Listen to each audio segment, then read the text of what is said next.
দেখেন ভাই, দেখেন পাইনাপেল জুস এবং খারাপ ব্যাকটেরিয়ার পরীক্ষা করবে এই লোকটা। প্রথমে আনারস কাটতেছে, তারপরে আনারসের জুস একটা মগে ঢাললো।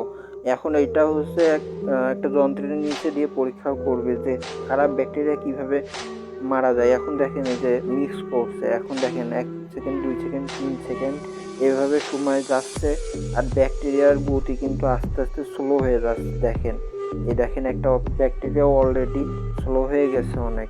তারপরে দেখবেন আস্তে আস্তে এই দেখেন ব্যাকটেরিয়া মারা যাচ্ছে। দেখেন পাইনাপেল আমাদের জন্য কতটা উপকারী। দেখেন একেবারে স্লো হয়ে গেছে।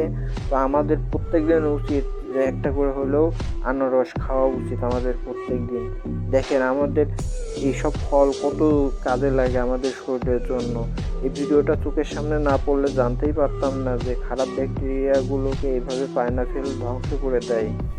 তো ভিডিওটি ভালো লাগলে সাথে থাকুন।